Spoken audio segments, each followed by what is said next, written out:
Les marques de bricolage l'ont bien compris, ce qui coûte le plus cher aujourd'hui, c'est la batterie. C'est pour ça qu'ils mutualisent la batterie sur plusieurs appareils. Partant de ce constat, Tineco est allé encore plus loin. Ils ont carrément décidé de mutualiser les deux pièces les plus chères d'un aspirateur, à savoir le moteur et la batterie. Bienvenue sur AviExpress pour le test du Tineco S7 Combo. Le Tineco S7 Combo, c'est donc la fusion entre un balai laveur de sol et un aspirateur balai traditionnel. Et la partie balai laveur de sol, je la connais bien. Vous avez là sur la gauche de l'image le S7 Pro que j'ai testé il y a environ quelques semaines. Probablement le meilleur balai laveur de sol aujourd'hui disponible sur le marché. Bon, tout à l'heure, je me suis planté. C'était à droite de l'image. Ici, à droite, vous avez le S7 Pro. À gauche, vous avez le S7 Combo, en tout cas la partie dédiée au lavage de sol. Et la seule chose qui diffère est là. Sur le S7 Pro, le bloc moteur et la batterie sont inclus à l'intérieur de cette partie-là avec un revêtement façon bois, imitation bois assez sympa. Maintenant, sur la version S7 Combo, tout est là-dedans. Techniquement, ils sont identiques à peu près 95%. On va retrouver la même batterie à l'intérieur des deux aspirateurs, le même compartiment à eau usagée de 720 ml, le même compartiment à eau claire de 800 ml avec stérilisation de l'eau inclus, la présence du Smooth Power, c'est-à-dire des moteurs intégrés à l'intérieur des roues pour accompagner vos mouvements et faciliter le lavage, la capacité de nettoyer les plaintes à droite comme à gauche. Jusqu'ici, je n'ai noté que deux différences, dont une peut être éventuellement intéressante, un surcroît de puissance à l'intérieur de la version Combo avec un moteur à 250 watts contre du 230 pour la version S7 Pro. La deuxième différence se passe au niveau du système de filtrage. Vous avez ici un filtre à récupération des saletés relativement épaisses sur la version Combo qui n'est pas disponible sur la version Pro et des systèmes de détection de remplissage du bac sensiblement différents. Si les capacités du S7 Pro ne sont plus à démontrer, le charme de ce package vient de la présence d'un aspirateur balai pour seulement 100 € de plus. Et oui, 100 €, c'est ce qui sépare le prix d'un S7 Pro. Il va être très intéressant de voir ce que cet aspirateur a dans le ventre. Vous avez ici sur la partie frontale des lumières pour révéler les saletés, un caoutchouc pour éviter d'endommager les meubles et l'aspirateur si jamais vous le cognez dedans, des roulettes caoutchoutées d'accompagnement, ici des petites réglettes pour pouvoir faire glisser directement sur les parquets sans l'endommager, ici idem des roulettes caoutchoutées à l'avant, une brosse qui alterne des poils rugueux un peu plus courts et des poils longs qui devraient pouvoir fonctionner à la fois sur sol dur et sur tapis. Évidemment, l'ensemble se démonte et se nettoie au besoin. Enfin, ça dit, ça devrait pas être si fréquent que ça puisque la brosse intègre un système qui devrait permettre aux poils d'animaux et aux cheveux de ne pas se coincer à l'intérieur de la rotative. Le fonctionnement permettant la bascule entre le mode laveur de sol et le mode aspirateur est simple. Il suffit de prendre la batterie et de la replacer dans l'aspirateur balai. Vous appuyez sur la gâchette et c'est parti. Vous aurez un aspirateur moderne avec un écran de contrôle ici qui va vous donner le niveau de puissance restante, en tout cas le niveau d'autonomie restante, et la possibilité de régler les différents niveaux de puissance à l'aide du bouton ici. Je précise que l'écran est net, si vous avez vu une espèce de quadrillage dessus, c'est à cause de ma caméra. On pourra regretter la présence d'un réservoir à poussière assez petit avec une zone utile qui équivaut à ce niveau-là, mais une zone remplissable allant jusqu'au trait que vous avez ici, vidangeable à l'aide du bouton là. Plusieurs systèmes de filtration cohabitent. Vous avez là des pré-systèmes de filtration à particules plus ou moins épaisses, le côté cyclonique, le filtrage que vous avez ici en métal, vous allez pouvoir le nettoyer directement à l'eau. Et bien sûr, pour protéger le moteur et notamment vos poumons, vous avez ici un filtre HEPA à particules fines et allergènes. L'ensemble est complet, c'est même le moins qu'on puisse dire. C'est parti pour le test. J'étais à l'instant en plein débat passionné entre moi et moi-même pour savoir quel aspirateur j'allais tester. Je connais déjà la version lavage, du coup, je vais commencer par la version aspiration. Grand classique AviExpress, j'ai étalé des saletés sur le sol, les mêmes que j'utilise pour tous mes tests d'aspirateur balai, pour tous mes tests d'aspirateur robot aussi, qui incluent alors des moutons de poussière, plus ou moins gros là, assez costauds. On a du sel, du sucre, du poivre probablement, on a des copeaux de bois, on a du verre à l'intérieur, il y a du plastique, il y a du carton, il y a vraiment de tout. Et pas de cadeau pour ce S7 Combo, il va devoir ramasser tout ça en puissance minimale d'aspiration.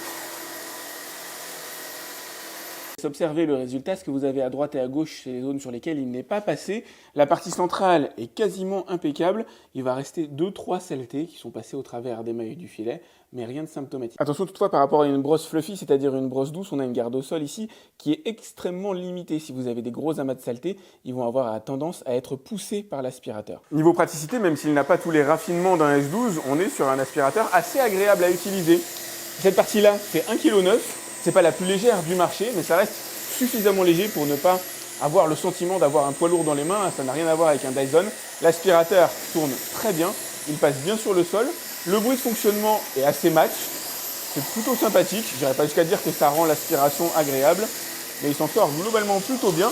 À ceci près que puisqu'on n'a pas de brosse fluffy, effectivement, de temps en temps, il pousse les saletés les plus grosses, comme les cailloux, légèrement devant lui. C'est le cas du bouton de poussière qui se trouve juste là-bas, mais qui va finir par être aspiré de toute façon. Il s'agit de ramasser comme d'habitude 100 g de saleté répartis sur un tapis. Comme d'habitude, ce test sera réalisé en puissance maximale de succion sur mon tapis habituel.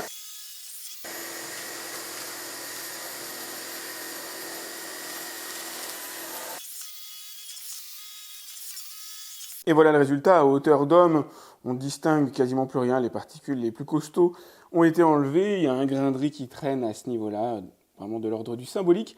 On va voir par contre quelques grains de sel et de sucre encore pris au travers des fibres du tapis. Voilà, c'est un petit peu plus palpable à ce niveau-là. L'aspirateur a ramassé 91 g de saleté sur les 100 demandés. Il s'agit d'un résultat assez éloigné de ce que peuvent faire aujourd'hui les meilleurs aspirateurs du marché, dont fait partie la marque Tineco avec le S12, qui est le détenteur du record sur ce test-là à 107 g, des aspirateurs capables de ramasser les saletés dans les tréfonds des fibres du tapis, chose que lui ne sera pas en mesure de faire. Lui, il va se contenter des saletés de surface. Sur sol dur, sur tapis, ça marchera bien. Sur tapis, il faudra effectuer 2 passages, peut-être pour avoir un résultat parfait. Capacité à ramasser les poils d'animaux, ça c'est plutôt cool.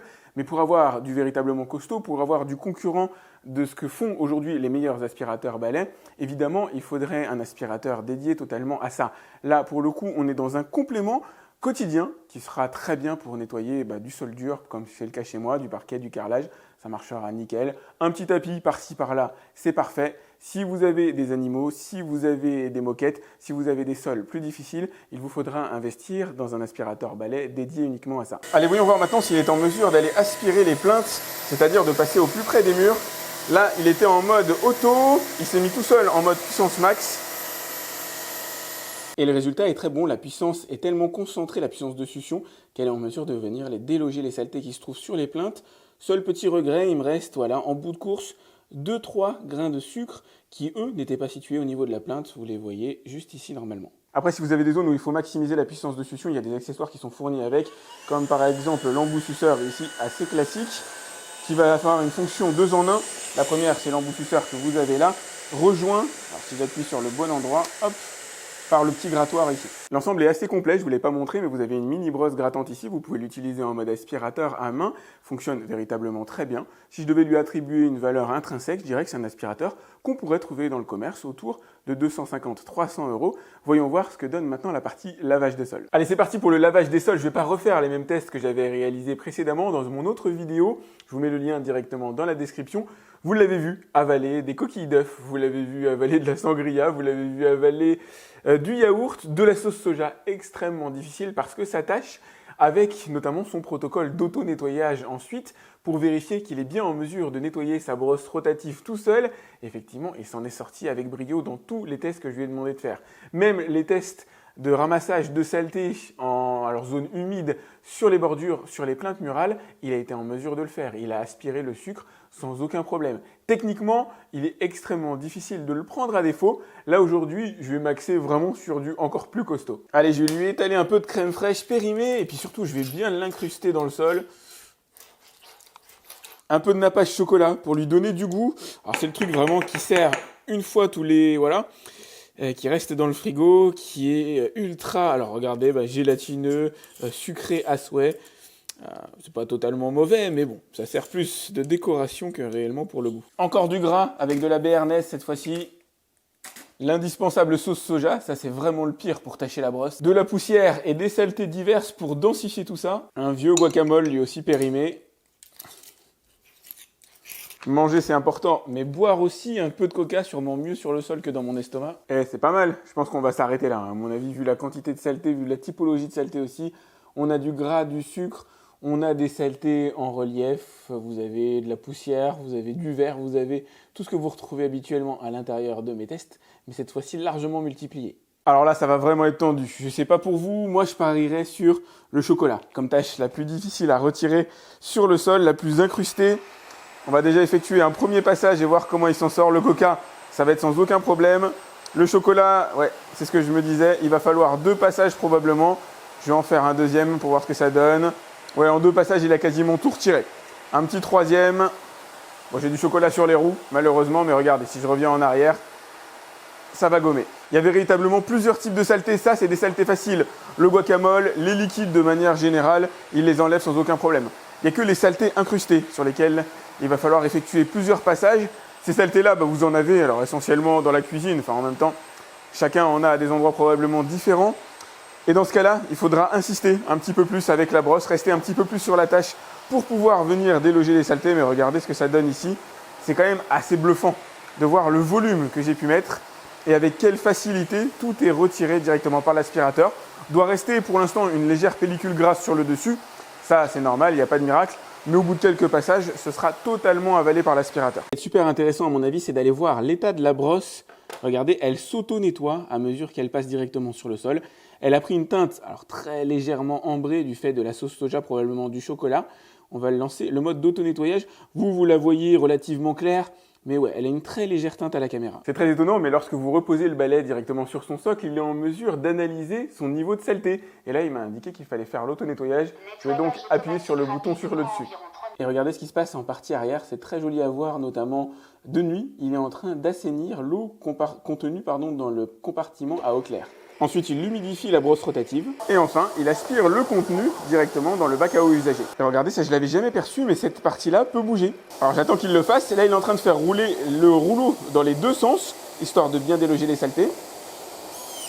Et regardez, ça y est, il vient de faire descendre ce compartiment-là pour limiter les risques d'éclaboussure. Pendant qu'il effectue son auto-nettoyage, l'écran vous indique à quelle étape il se trouve. Et ce qui est bluffant, c'est qu'il s'agit d'un véritable écran avec des cinématiques vidéo dessus qui vous expliquent comment fonctionne l'aspirateur. Et regardez, une fois le nettoyage automatique terminé, il a totalement nettoyé sa brosse, il n'y a plus aucun résidu dessus. C'est bluffant d'efficacité à un détail près, la fonction séchage qui s'effectue pendant les 6 minutes de nettoyage. Alors j'ai choisi le cycle long, n'est malheureusement pas efficace, ça ne suffit pas à réellement sécher la brosse. Moi j'aurais tendance à vous recommander de l'enlever pour limiter le développement des moisissures, en tout cas d'éventuelles odeurs. Le dernier test que je voulais vous montrer est lié à ce produit. L'objectif, c'est pas de réaliser une pub pour ce produit-là qui est extrêmement efficace, mais qui est très cher aussi.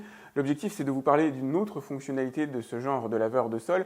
Moi, j'ai un carrelage qui incruste la saleté, qui change de teinte au fur et à mesure de l'année, qui génère des taches blanches si on laisse tomber quelque chose, que ça traîne un petit peu. Le carrelage change littéralement de teinte.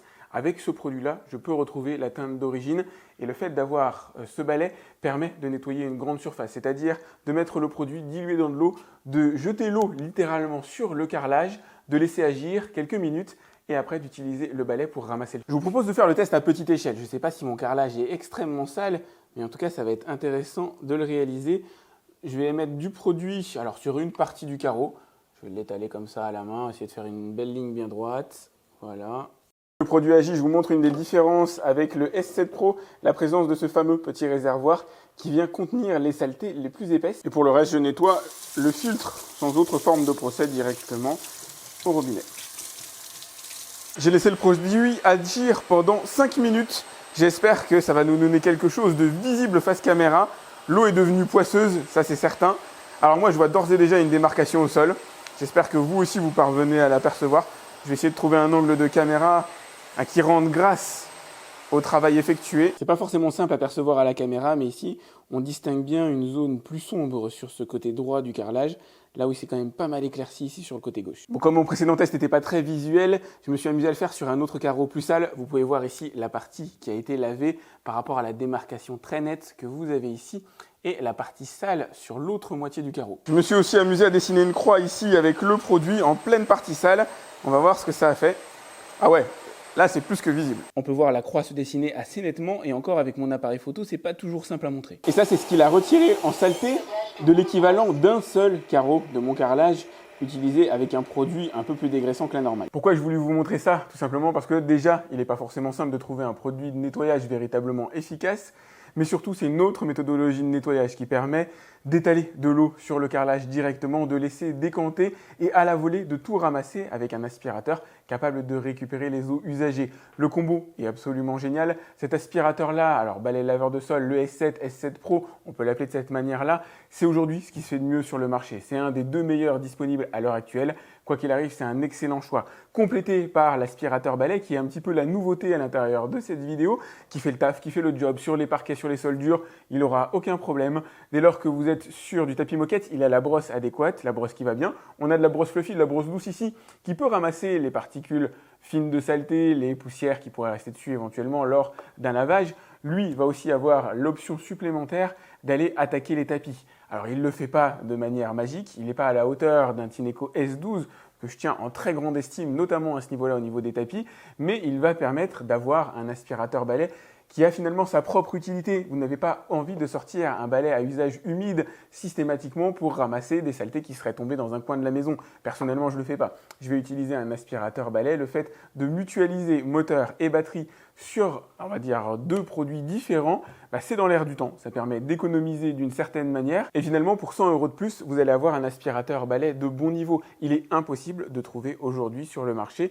un bon aspirateur balai à 100 €. Faites-moi confiance. J'ai même totalement abandonné le segment tellement c'est illusoire. Et surtout, vous avez le top en lavage de sol. On pourra toujours arguer effectivement qu'il aurait été top d'avoir 2 moteurs et 2 batteries, auquel cas on coupe un peu le concept, même si dans l'absolu, il est possible d'acheter le moteur et la batterie séparément, d'en racheter un autre éventuellement pour remplacer si jamais la batterie venait à décliner dans un de ces deux appareils, ou pour compléter le dispositif si à un moment donné vous avez les moyens ou vous en ressentez le besoin. Mais c'est vrai que l'objectif, c'est de garder ces éléments entre guillemets séparés, en tout cas d'en garder un seul pour 2 appareils différents. Concernant le tarif, je vous ai mis le lien directement dans la description, juste en dessous de la vidéo. Vous verrez combien coûte le S7 Combo. Je vous mets aussi le lien pour aller voir le tarif du S7 Pro. 100 € sépare ces deux aspirateurs. Pensez à liker cette vidéo, c'est important pour moi. Si vous avez envie que je teste le S7 Steam, qui est une autre version de la génération S7, n'hésitez pas à me le dire directement dans les commentaires. Dans les commentaires, vous pouvez aussi me poser vos questions concernant le S7 Pro, le S7 Combo. Tineco, c'est une marque que je tiens en grande estime. J'utilise à titre personnel une de leurs anciennes générations. J'ai toujours le S7 III qui est bon pied, bon oeil à l'intérieur de la buanderie, juste derrière la caméra. C'est une marque qui vraiment gagne à être connue. Donc pour ça, likez cette vidéo, à me laisser un petit message. Quant à moi, je vous dis à très vite pour un autre test sur AliExpress. Salut!